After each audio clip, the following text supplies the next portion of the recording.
Hello class 8।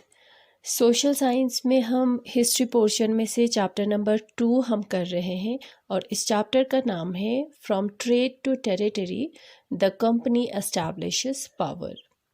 इससे पहले हमारा इस चैप्टर के बारे में हमारा एक लेसन हो चुका है, यानी कि हमने फर्स्ट पार्ट किया है। आज हम इसी चैप्टर का नेक्स्ट पार्ट हम करेंगे, ठीक है। तो जैसे कि मैंने आप लोगों को बताया था कि इससे पहले वाले क्लास में कि ये जो चैप्टर जो है वो किस बारे में है, फ्रॉम ट्रेड टू टेरिटरी, कि किस तरह से ब्रिटिशर्स जो है इंडिया में आए थे। पहले तो वो क्या बनकर आए थे, ट्रेडर बनकर आए थे, ट्रेड करने के लिए आए थे और धीरे धीरे करके उन्होंने टेरिटरी पे यानी कि जगह पे उन्होंने क्या कर लिया, कंट्रोल कर लिया, यानी कि उन्होंने कब्जा कर लिया, ठीक है। अब इस चैप्टर में हम पढ़ेंगे कि किस तरह से ब्रिटिशर्स ने अपने पावर को इंडिया में एस्टैब्लिश किया, अपना पावर एस्टैब्लिश किया, ठीक है। तो इससे पहले वाले जो लेसन में जो हमने किया था उसको हम फिर से थोड़ा सा रिपीट करते हैं ताकि आप लोगों को याद आ जाए, ठीक है। मैंने आपको बताया था कि औरंगज़ेब जो है मुग़ल का लास्ट पावरफुल रूलर था। जब उनकी डेथ हो गई 1707 में, तब क्या हुआ था कि अलग अलग जो जगहों पे गवर्नर्स थे, जो ज़मींदार्स थे, उन्होंने अपने पावर को एस्टैब्लिश किया और उसी दौरान जो है 18th सेंचुरी में एक नया पावर जो है इमर्ज हो रहा था इंडिया में, वो था ब्रिटिश, ठीक है। They originally came as trading company. जो पहले वो आए थे वो एज अ ट्रेडिंग कंपनी आए थे, ट्रेड करने के लिए आए थे इंडिया में, ठीक है। और धीरे धीरे करके वो इसी जगह का वो मास्टर्स बन गया, ठीक है। अब वो कैसे मास्टर बन गए वो हम इस चैप्टर में हम डिस्कस कर रहे हैं, ठीक है। तो हमने पढ़ा था east India company comes east. सबसे पहले उन्होंने एक कंपनी एस्टैब्लिश किया ईस्ट इंडिया कंपनी करके, कब, 1600 में। और 1600 में उनको इंग्लैंड के रानी जिनका नाम था क्वीन एलिजाबेथ फर्स्ट, उनसे उनको चार्टर मिल गया। चार्टर यानी कि एक रिटन परमिशन होता है। किस लिए परमिशन मिल गया उनको? इंडिया के साथ ट्रेड करने का परमिशन उनको मिल गया। किससे? क्वीन एलिजाबेथ फर्स्ट से। तो वो आए इंडिया में, है ना। जब वो इंडिया में आए तब इंडिया में ऑलरेडी और भी कंपनीज थे जो ट्रेड करने के लिए आए हुए थे। वो कौन कौन थे? पोर्टुगीज़ थे, फिर आए डच, फिर आए फ्रेंच, ठीक है। तो ये सारे कंपनीज जो है, अलग अलग कंट्री के जो कंपनीज जो है वो सेम चीज़ों का ट्रेड करते थे, यानी कि बिजनेस करते थे, ठीक है। वो कौन कौन सा चीज़ें होता था इंडिया से, जो जिन चीज़ों का वो बिजनेस करते थे वो होता था कॉटन, सिल्क और स्पाइसेस, ठीक है।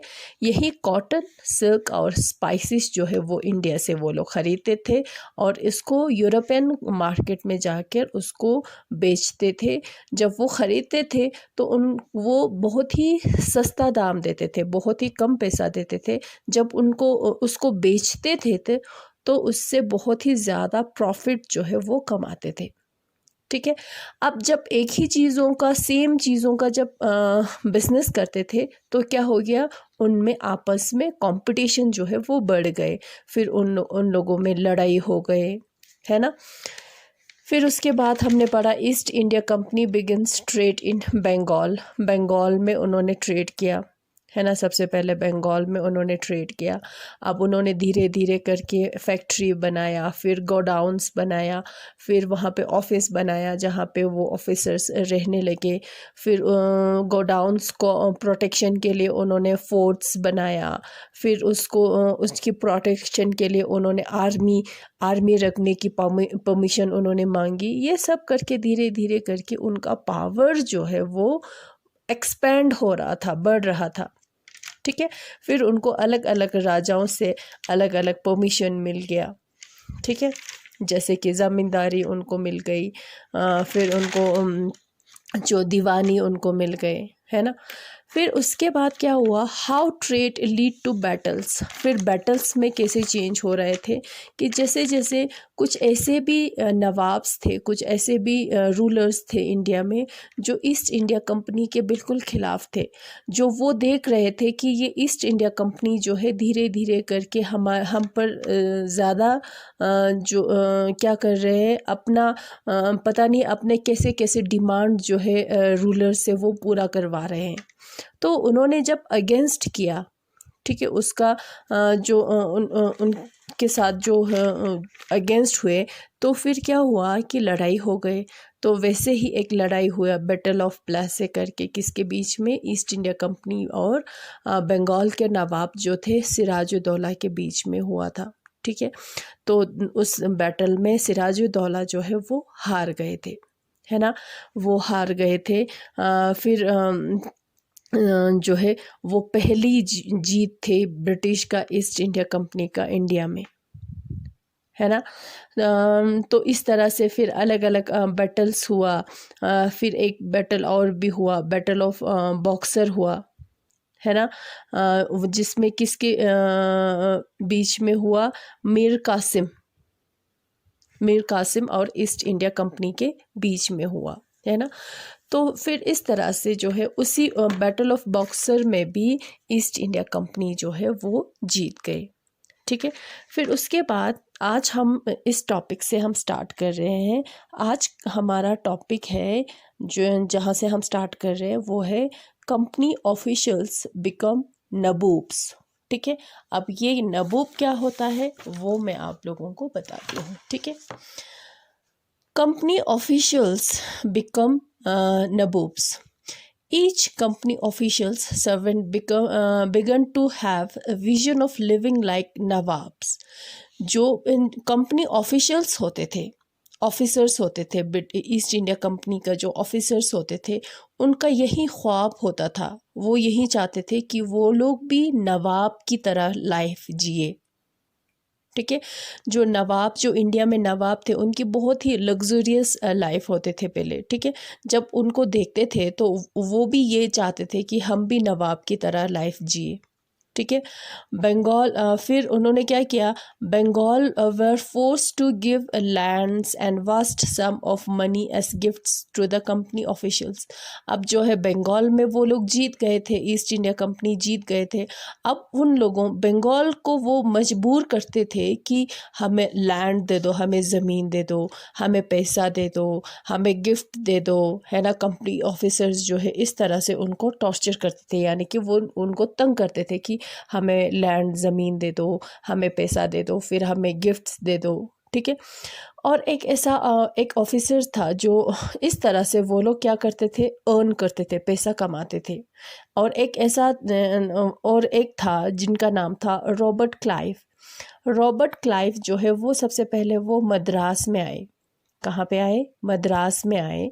और मद्रास में आए कब, कहाँ से आए, इंग्लैंड से आए। कब, 1743 में। जब वो मद्रास में आए तब रॉबर्ट क्लाइव की एज जो है वो 18 ईयर्स के थे, ठीक है। और 1767 में वो वापस चले गए, इंडिया छोड़ के अपने देश चले गए। जब वो वापस गए तो उनके पास जो है इतना सारा रुपए थे, ठीक है। ये पाउंड से अराउंड 4 लाख कुछ, जो उस ज़माने में कब की टाइम है कि 1767 की टाइम है। और उसमें बहुत उसका जो वैल्यू जो है वो बहुत ही ज़्यादा होता था, ठीक है। 4 लाख पाउंड जो है इतना उसने कमा के वो गए, इतना पैसा जो है वो लेके गए वहाँ पे। He was cross-examined in 1772 by the British Parliament. British parliament को उन पे शक हुआ कि रॉबर्ट क्लाइव ने इतने सारे पैसे जो है वो उसके पास कैसे आए, है ना। मगर रॉबर्ट क्लाइव भी कंपनी का ऑफिसर था, है ना, उनको भी जवाब देना होगा कि कंपनी को। तो ब्रिटिश पार्लियामेंट ने बोला कि देखो उसको एग्जामाइन करो, क्रॉस एग्जामाइन करो कि उसके पास इतने सारे रुपए जो है वो कैसे आए। ठीक है। मगर वो जो है उस एग्जामाइन में वो छूट गए, और मगर उसने क्या किया, 1774 में उसने खुद सुइसाइड कर लिया। किसने? रॉबर्ट क्लाइव ने। Not all officials succeeded in making money like Clive, मगर क्लाइव की तरह हर ऑफिसर्स जो है इतने सारे पैसे कमाने में सक्सीड नहीं हुए, कामयाब नहीं हुए। ठीक है। Those who manage to return with wealth lead flashy lives. वो ऑफिसर्स जो इंडिया से अच्छा खासा पैसा कमा के गए, तो जब वो अपने देश वापस गए तो फिर वहाँ पे उनकी लाइफ जो है लग्जूरियस होते थे, ऐश की ज़िंदगी, आराम की ज़िंदगी वो लोग जीते थे। क्यों? क्योंकि उनके पास तो पैसा ऑलरेडी बहुत ज़्यादा वो यहाँ से इंडिया से लेके आए हुए हैं, चले गए हैं, तो वही बस पैसा खर्च करो और ऐश करो। ठीक है। फिर वहाँ पे लोग उनको नबूब्स बोलते थे। ठीक है। उन लोगों को नबूब्स बोलते थे। और विजन ऑफ इंडियन वर्ड और वर्जन ऑफ इंडियन वर्ड, ये इंडियन वर्ड से आया नबूब। कौन सी वर्ड से आया? नवाब से। ठीक है। और नबूब कौन होते थे? कंपनी का ऑफिशियल्स होते थे, जो यहाँ से अच्छा खासा पैसा कमा के या लूट के, हम कह सकते हैं लूट के वहाँ गए, और वहाँ पे वो लोग लग्जूरियस लाइफ जो है वो स्पेंड करते थे, और उनको बोलते थे लोग नबूब्स। ठीक है। तो सोसाइटी में उनकी जो रेस्पेक्ट, जो कह सकते हैं स्टेटस जो है बहुत हाई होता था, कि देखो ये वहाँ इंडिया गए, वहाँ से इतने सारे पैसे वो कमा के आए हैं, अभी देखो इनकी लाइफ कितना ऐश है। ठीक है। ऐसा करके लोग उनकी तारीफ करते थे। ठीक है। फिर उसके बाद है कंपनी रूल एक्सपेंड्स। अब किस तरह से कंपनी जो है, ईस्ट इंडिया कंपनी जो है, अपने रूल को एक्सपैंड कर रहे थे। देखो, company used variety of political, economic and diplomatic methods to extend its influence. Company जो है अलग अलग तरह के मेथड्स अपना रहे थे, अलग अलग तरह के political methods, economic methods, diplomatic methods जो है वो अपना रहे थे। ठीक है। अपने इन्फ्लुएंस को एक्सटेंड करने के लिए, बढ़ाने के लिए। ठीक है। अब वो मेथड्स कौन कौन से थे? उसमें से एक था रेजिडेंट्स। ठीक है। अब रेजिडेंट्स क्या होता है वो देखो। Company appointed residents in Indian state. Residents जो है एक ऑफिसर होता था बच्चे। ठीक है। ऑफिसर, देवर ऑफिसर। ठीक है। किसका? कंपनी का एक ऑफिसर होता था, और ये क्या करते थे? इन ऑफिसर को रखते थे इंडिया के राजाओं के, रूलर के कोर्ट में, यानी कि दरबार में। कोर्ट होता है ना उनका, राजा का दरबार होता है ना, जो लगता है, मीटिंग होता है ना, वहाँ पे एक ऑफिसर, ब्रिटिश ऑफिसर वहाँ पे रहते थे, वहाँ पे बैठते थे, और उनको रेजिडेंट्स बोलते थे। अब जो है ये रेजिडेंट्स क्या करते थे? अब ये रेजिडेंट्स जो है राजा के हर इंटरनल पर्सनल अफेयर में वो इंटरफेयर करते थे। जैसे कि फॉर एग्ज़ाम्पल, अब राजा कहाँ पे लड़ाई करेंगे, कहाँ कौन सी जगह जंग लड़ेंगे, या फिर आप उनके बाद कौन राजा बनेगा, कौन सा बेटा राजा बनेगा, ये सब उस सब में ये रेजिडेंट्स जो है वो अपना आइडियाज़ देते थे, अपना डिसीजन देते थे। ठीक है। तो रेजिडेंट्स जो है, ब्रिटिशर्स ने क्या किया, इंडिया के स्टेट में, वहाँ के कोर्ट में अपने रेजिडेंट्स को बिठाना उन्होंने शुरू किया। ठीक है। फिर एक उनका एक और मेथड है जो है सब्सिडरी अलायंस। सब्सिडरी अलायंस क्या होता है वो देखो आप। ये बच्चे में आपको ये जो चैप्टर जो है एक लेंथी है, और दूसरा ये इम्पॉर्टेंट चैप्टर है। ठीक है। ये पूरा जो आपका ये हिस्ट्री जो है पूरा यही जो है ब्रिटिश रूल के बारे में ही है। अलग अलग उसमें हम पढ़ेंगे उस नेक्स्ट, अभी जब हम चैप्टर को हम फिर हम जब हम चैप्टर्स एक ख़त्म करेंगे, एक के बाद एक ख़त्म करेंगे, तो उसी बारे में होगा। ठीक है। अभी हम यही देख रहे हैं कि किस तरह से ब्रिटिश का रूल जो है इंडिया में एक्सपेंड हुआ, एस्टैब्लिश हुआ। ठीक है। फिर उन्होंने एक और मेथड्स उन्होंने अपनाया, वो था सब्सिडरी अलायंस। अपने इन्फ्लुएंस को एक्सटेंड करने के लिए उन्होंने एक तो रेजिडेंट्स था और दूसरा उन्होंने सब्सिडरी अलायंस। अब ये सब्सिडरी अलायंस क्या होता है वो देखो।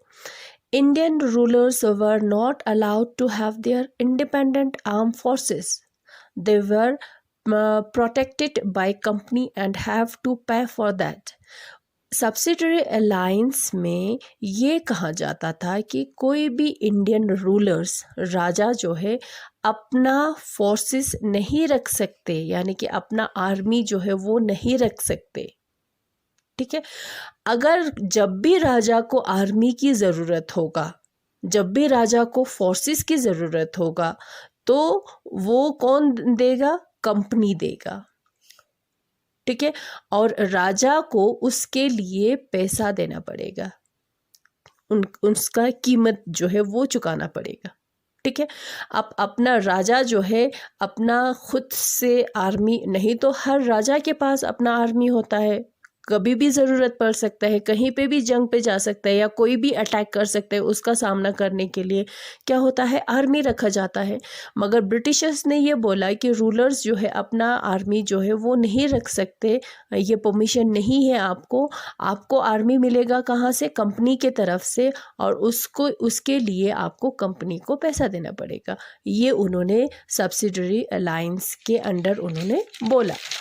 ठीक है, और उन्होंने ये भी बोला कि जो भी राजा अगर वो पैसा नहीं दे पाते हैं, चलो उन्होंने फोर्सेस जो है वो उस राजा ने फोर्सेस यूज़ किया मगर उसका पैसा नहीं दे पा रहे हैं, तो क्या होगा? उसका टेरिटरी जो है, उसके टेरिटरी जो है वो उसको हम लेंगे, उसके राज्य से ज़मीन जो है, टेरिटरी जो है वो हम लेंगे एज अ जुर्माना के तौर पर, पेनल्टी के तौर पर।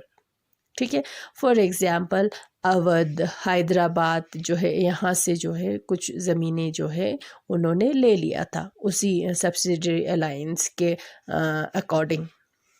ठीक है, फिर उसके बाद जो है हमारा टॉपिक आता है Tipu Sultan, the tiger of Mysore. ठीक है, अब हम पढ़ेंगे टीपू सुल्तान के बारे में, जो कौन थे? मैसूर का रूलर था, जो बहुत ही स्ट्रॉन्ग और पावरफुल थे, इसीलिए तो उनको बोला जाता है टाइगर ऑफ मैसूर। ठीक है, Hyder Ali and his son Tipu Sultan were the powerful rulers of Mysore. Hyder Ali और उनका बेटा जिनका नाम है टीपू सुल्तान, आपने सुना ही होगा टीपू सुल्तान तो, है ना? टीपू सुल्तान और हैदर अली जो है कौन थे? मैसूर का रूलर था, राजा था। ठीक है, और टीपू सुल्तान कौन थे? हैदर अली का बेटा। ठीक है, इन 1785 Tipu Sultan stopped the export of sandalwood, pepper, cardamom through the ports of his kingdom and disallowed local merchant from trading with the company. 1785 में क्या हुआ? टीपू सुल्तान ने क्या किया? जो उनके राज्य से, जो उनके किंगडम से एक्सपोर्ट किया जाता था, चीज़ें जो है एक्सपोर्ट मतलब बाहर बेचना, इंपोर्ट मतलब ख़रीदना होता है, एक्सपोर्ट मतलब जब दूसरों को हम सामान बेचते हैं ना, दूसरे कंट्री को हम बेचते हैं तो उसको हम एक्सपोर्ट बोलते हैं, जब वहाँ से हम लाते हैं तो उसको हम इंपोर्ट बोलते हैं। ठीक है, तो उनके राज्य से क्या क्या एक्सपोर्ट हो रहा था? सैंडलवुड एक्सपोर्ट हो रहा था, पेपर एक्सपोर्ट हो रहा था और कार्डमम एक्सपोर्ट हो रहा था, मसाले। ठीक है, तो टीपू सुल्तान ने बोला ये नहीं, अब हम एक्सपोर्ट नहीं करेंगे, यानी कि वहाँ से नहीं बेचेंगे। और उन्होंने ये भी बोला कि जो लोकल मर्चेंट है, जो इंडिया का जो ट्रेडर है, लोकल जो मर्चेंट है, आप कंपनी के साथ ट्रेड मत करो। ठीक है, टीपू सुल्तान ने बोला कि आप लोग कंपनी के साथ ट्रेड नहीं कर सकते। किसको बोला? लोकल मर्चेंट्स को बोला। ठीक है, अभी क्या होता है, जैसे कि ये ब्रिटिश है, ये कंपनी है। ठीक है, कंपनी जो है डायरेक्ट आके फार्मर के साथ डायरेक्ट वो ट्रेड नहीं करेगा, वो किसके साथ ट्रेड करेगा, सबसे पहले वो लोकल मर्चेंट के साथ, लोकल जो मर्चेंट है, जो इंडिया का जो लोकल ट्रेडर है, उनके साथ वो डील करेगा और ये जाके फार्मर्स के साथ वो डील करेगा। तो टीपू सुल्तान ने बोला मर्चेंट्स को, लोकल मर्चेंट्स को बोला कि आप इंडिया के साथ ट्रेड, ये कंपनी, सॉरी, आप ये कंपनी के साथ ट्रेड मत करो। ठीक है, किसने बोला? टीपू सुल्तान ने बोला। British saw Hyder and Tipu as dangerous rulers who had to be controlled and crushed. अब ब्रिटिशर्स को लगा कि ये हैदर अली और टीपू सुल्तान जो है हमारे लिए ख़तरा साबित हो सकता है, तो हमें क्या करना पड़ेगा? इन दोनों को कंट्रोल करना पड़ेगा और इन दोनों के रूल को क्रश करना पड़ेगा, यानी कि ख़त्म करना पड़ेगा। ठीक है। 4 wars were fought with Mysore, और कंपनी ने मैसूर के साथ, हैदर अली और टीपू सुल्तान के साथ 4 लड़ाइयाँ लड़े। 4 wars हुआ। ठीक है, कब कब हुआ था? एक सबसे पहला फर्स्ट हुआ था 1767 से लेके 69 तक हुआ। फिर सेकंड हुआ 1780 से लेके 84 तक हुआ। और फिर थर्ड हुआ 1790 से लेके 92 तक हुआ। और फोर्थ हुआ 1799 में। Only in the last battle of Seringapatam company win. फिर लास्ट जब वॉर हुआ तभी जो है ब्रिटिश जो है मैसूर से वो जीत गए। और लास्ट में कौन सा वॉर हुआ? बैटल ऑफ सेरिंगापट्टम हुआ। और उसी वॉर में, सेरिंगापट्टम के वॉर में, ब्रिटिशर्स जो है वो विक्टोरियस साबित हुए, वो जीत गए और मैसूर का जो राजा जो है वो हार गए। टीपू सुल्तान को मार दिया उन्होंने और मैसूर को कौन से दूसरे डायनेसिटी जो है वोडियर्स के अंडर उन्होंने रख दिया और उसको सब्सिडरी अलायंस वाला जो पॉलिसी जो है वो थोप दिया। बोला कि अब आप लोग अपना इंडिपेंडेंट फोर्सेस आप लोग नहीं रख सकते, आप लोगों को कंपनी से लेना पड़ेगा, क्योंकि उनको डर था फिर से अगर लड़ाई पे आए तो फिर मुश्किल हो जाएगा। तो उन्होंने बड़ी से चालाकी के साथ अब तुम लोगों को सब्सिडरी अलायंस जो है वो आपको फॉलो करना पड़ेगा। ठीक है। फिर उसके बाद वॉर विद मराठास, फिर किस तरह से देखो आप लोग, कंपनी ये जो है ब्रिटिशर्स जो है किस तरह से अपने पावर को फैला रहे हैं। ठीक है, एक्सपैंड कर रहे। फिर वॉर हुआ मराठास के साथ। देखो, there was a series of wars with Marathas के साथ भी अलग अलग तरह के, मतलब कई बार जो है जंग हुआ। ठीक है, किसके अंडर? पेशवा के अंडर। पेशवा कौन थे? मिलिट्री और एडमिनिस्ट्रेटिव हेड था मराठास का, बहुत ही पावरफुल थे। ठीक है, और उनका एक 2 सोल्जर्स था, बहुत ही पावरफुल स्ट्रॉन्ग सोल्जर्स था। कौन था वो? महादजी सिंधिया और नाना फडनिस, ये दोनों जो है मराठास का फेमस सोल्जर्स था। ठीक है, जब पहला वॉर हुआ किसके बीच? ईस्ट इंडिया कंपनी और मराठास के बीच। कंपनी और मराठास के बीच में पहला वॉर हुआ। कब ख़त्म हो गया वो वॉर? 1782 में। और वो वॉर किसके साथ ख़त्म हुआ? एक ट्रीटी के साथ। ट्रीटी यानी कि समझौता होता है। ट्रीटी का मतलब समझौता हम कहेंगे। कौन सा ट्रीटी हुआ? Treaty of Salbai. Treaty of Salbai जो है वो हुआ किनके बीच में? मराठास और कंपनी के बीच में। ठीक है, उसमें ख़त्म हो गए। फिर सेकंड वॉर हुआ। कब? 1803 से लेके 5 तक हुआ। और उसमें ब्रिटिश को कुछ जगह मिला, जैसे कि उनको उड़ीसा मिल गया, यमुना के नॉर्थन पार्ट जो है उनको मिल गया, आगरा और दिल्ली उनको मिल गया। ठीक है, फिर थर्ड एंग्लो मराठा वॉर हुआ। थर्ड इंग्लिश और मराठा के बीच में वॉर हुआ। कब? 1817 में शुरू हुआ और 1819 तक कंटिन्यू रहा। और उस वॉर में मराठास को उन्होंने हराया। क्रश्ड मराठा के पावर को उन्होंने ख़त्म कर दिया। ठीक है, पेशवा जो है उनको हटाया, पेशवा को, उनको बित्तूर जो कानपुर के नज़दीक है वहाँ पे बेच दिया और उनको पेंशन दिया। ठीक है, पेंशन के साथ उनको बेच दिया, अब चलो जी आप यहाँ से चले जाओ बोला। ठीक है, ऐसा हुआ मराठास के साथ। इस तरह से उन्होंने मराठास को भी अपने अंडर किया। ठीक है, फिर उसके बाद द क्लाइंब टू पैरामाउंसी। अब ये एक पॉलिसी है, पॉलिसी ऑफ पैरामाउंसी करके। ठीक है, और ये जो है ये पॉलिसी किसने इनिशिएट किया? गवर्नर जनरल लॉर्ड हस्टिंग ने। ठीक है, अब इसमें क्या होता है देखो, क्लाइम्स टू पैरामाउंसी क्या है? पॉलिसी ऑफ पैरामाउंसी है, company claim that it's power और अथॉरिटी वाज पैरामाउंट और supreme, hence its power was greater than that of Indian state। उन्होंने बोला, ब्रिटिशर्स ने बोला कि जो हमारा जो पावर जो है, हमारा पावर जो है वो पैरामाउंट है, यानी कि सुप्रीम है, सबसे ऊपर है। ठीक है, हमारा पावर जो है इंडियन स्टेट के पावर से भी ग्रेटर है, यानी कि ज़्यादा अच्छा है, हम ज़्यादा ग्रेटर है, हम ज़्यादा पावरफुल है।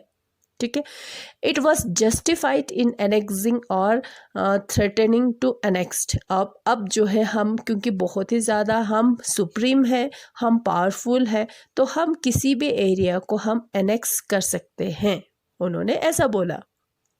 ठीक है, when British tried to annex the small state of Kittur, रानी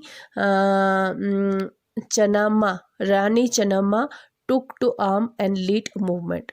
तो इसी पैरामाउंसी का फ़ायदा उठाते हुए ब्रिटिशर्स ने कोशिश किया कितनूर को अपना अंडर एनेक्स्ट करने में, उन्होंने छीनने की कोशिश की, मगर उनका ये काम जो है उसको रोका, उसको अगेंस्ट किया किसने? रानी चन्नम्मा ने। और उन्होंने क्या किया? ब्रिटिशर्स के खिलाफ जो है उन्होंने मूवमेंट किया, उन्होंने लड़ाई की। ठीक है, शी वॉज अरेस्टेड, मगर उनको अरेस्ट किया कब? 1824 में, और वो उनको अरेस्ट करके उनको जेल में रखा, और उसी जेल में रानी चन्नम्मा की डेथ हो गई 1829 में। ठीक है, जब उनके बाद जब रानी को अरेस्ट किया, तो उनके बाद जो है उनका एक पुअर चौकीदार था जिनका नाम था रामायणा, और उसी रामायणा ने इस मूवमेंट को, ब्रिटिशर के खिलाफ जो मूवमेंट जो है, जो वॉर जो है, उसको कंटिन्यू रखा उस चौकीदार ने। ठीक है, और उसने क्या किया? ब्रिटिश के बहुत सारे जो कैंप्स है उसको डिस्ट्रॉय कर दिया, तोड़ दिया, रिकॉर्ड्स जो है उन्होंने रखा हुआ था वो सब उसने डिस्ट्रॉय कर दिया, मगर उसको कैच उन्होंने पकड़ा उन्होंने, और उसको फांसी की सज़ा दी गई कब? 1830 में। ठीक है, अब क्या हुआ? उसके बाद क्या हो रहा था? Fair from entering of Russia from north west. अब ब्रिटिश को एक डर था, एक चिंता था, किसके? रशिया। ठीक है, अब उनको ये लगने लगा था कि नॉर्थ वेस्टर्न साइड से, इंडिया के नॉर्थ वेस्टर्न साइड से, यानी कि ये इंडिया हो गया है ना, ये इंडिया का नॉर्थ है, अब ये वेस्टर्न पार्ट है। उन्होंने बोला कि यहाँ से जो है रशिया जो है इंडिया में इंटर कर सकते हैं। ठीक है, तो उन्होंने सोचा कि अब ये चाहते थे कि हमें क्या करना चाहिए? नॉर्थ वेस्टर्न पार्ट को हमें कंट्रोल करना चाहिए, ताकि रशिया का अगर रशिया वहाँ से आए तो उसका सामना कर पाए, हम खुद करें। ठीक है, तो उसके लिए उन्होंने क्या किया? अफ़गानिस्तान के साथ उन्होंने लड़ाई की। ठीक है, कब? 1838 और 1842 के बीच में। ठीक है, और उन्होंने अफ़गानिस्तान में अपना इनडायरेक्ट कंपनी रूल जो है उन्होंने इस्टेब्लिश किया। ठीक है, सिंध को भी उन्होंने अपने अंडर लिया 1843 में। ठीक है, फिर अब बारी थी किसकी? पंजाब की। अब बारी था पंजाब को अपने अंडर करने की बारी था। मगर पंजाब में कौन था? एक पावरफुल रूलर था, एक स्ट्रॉन्ग रूलर था जिनका नाम था महाराजा रंजीत सिंह। जब तक महाराजा रंजीत सिंह थे तब तक ब्रिटिशर्स की ये विश, ये ख्वाहिश जो है पूरा नहीं हो पाया पंजाब को अपने अंडर करने की। मगर जब महाराजा रंजीत सिंह की डेथ हो गई 1839 में, तो सिख के साथ दो लड़ाई लड़ी। सिख, एंग्लो सिख वॉर कहते हैं जिसको। दो लड़ाई लड़े और 1849 में पंजाब को भी उन्होंने अपने अंडर किया। ब्रिटिश ने, इंग्लिश ने पंजाब को भी इस तरह से अपने अंडर किया। पहले पॉसिबल नहीं हो पा रहा था। क्यों? क्योंकि महाराजा रंजीत सिंह जो है एक पावरफुल राजा थे।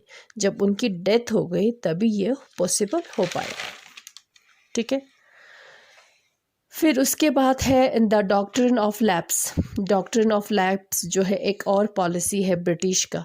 ठीक है। अब इसके अंडर क्या होता है वो मैं आपको बताती हूँ। देखो, डॉक्ट्रिन ऑफ लैप्स जो है एक पॉलिसी है जो एक गवर्नर जनरल, ब्रिटिश का एक गवर्नर जनरल ने इसको इंट्रोड्यूस किया और उस गवर्नर जनरल का नाम था लॉर्ड डायलौजी। ठीक है।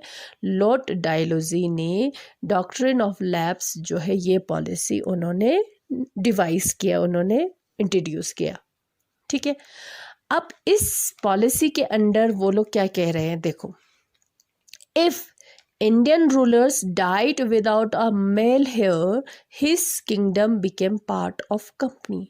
उन्होंने बोला, ब्रिटिशर्स ने बोला, अगर इंडिया का राजा, इंडिया का रूलर्स मर जाता है, उसकी डेथ हो जाता है, मगर उसका कोई बेटा नहीं है, तो क्या होगा उस टाइम? उसका जो राज्य जो है वो कंपनी का बन जाएगा। ठीक है। नहीं तो क्या होता है कि कोई राजा है, उसका कोई बेटा नहीं है, उस टाइम क्या करते हैं, वो गोद लेते हैं, अडॉप्ट करते हैं, या अपने भाई के बेटे को या कुछ अपने रिलेटिव के बेटे को गोद लेते हैं और उसी को राजा बनाते हैं। ठीक है। मगर उन्होंने बोला, ब्रिटिशर्स ने बोला कि आप किसी अडॉप्टेड बच्चे को राजा नहीं बना सकते। अगर आपका बेटा है, आपका असली अगर कोई बेटा है तो ठीक है, वो राजा बनेगा। अगर नहीं है तो ये जो आपका राज्य जो है, आपका किंगडम जो है वो हमारा हो जाएगा। ठीक है। तो उन्होंने ये बोला इस पॉलिसी के तहत, डॉक्ट्रिन ऑफ लैप्स के तहत। ठीक है। और इसी पॉलिसी को के अकॉर्डिंग जो है उन्होंने सतारा, संभालपुर, उदयपुर, नागपुर, झांसी, इन सब को उन्होंने एनेक्स्ट किया, अपने अंडर किया। ठीक है। By this policy finally Awadh जो है, अवध को भी उन्होंने अपने अंडर किया। ठीक है। तो यहाँ झांसी आपने सुना ही होगा। झांसी पे एक रानी थी, रानी लक्ष्मीबाई। बहुत ही पावरफुल, बहुत ही स्ट्रॉन्ग था, ब्रेव था। ठीक है। वो ब्रेव थी, तो उन्होंने अंग्रेज़ों का, ब्रिटिशर्स का सामना किया। वो सारे हम बाद में जैसे जैसे हम चैप्टर्स आगे करेंगे तो वो भी आएगा। ठीक है। मगर अभी मैं आपको बता देती हूँ थोड़ा सा। डॉक्ट्रिन ऑफ लैप्स जब उन्होंने इंट्रोड्यूस किया तो झांसी की रानी ने भी उसका अगेंस्ट, वो भी अगेंस्ट हो गए। लड़ाई की उन्होंने ब्रिटिशर्स के साथ। ठीक है।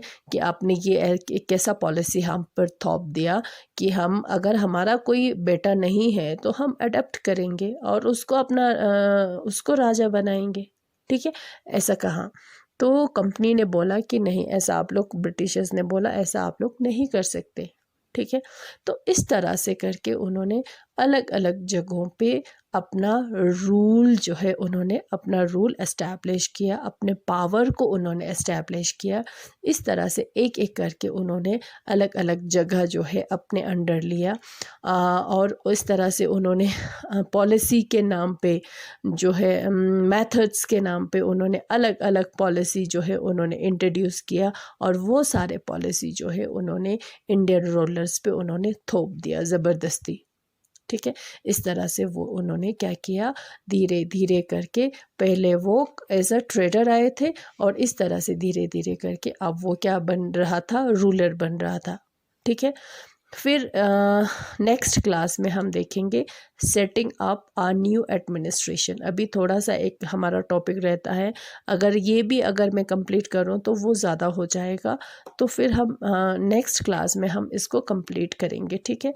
फिर हम नेक्स्ट क्लास में हम ये देखेंगे कि किस तरह से ब्रिटिशर्स ने नया एडमिनिस्ट्रेशन उन्होंने इंट्रोड्यूस किया, एस्टैब्लिश किया, ठीक है। वो हम नेक्स्ट क्लास में देखेंगे, ठीक है। Thank you.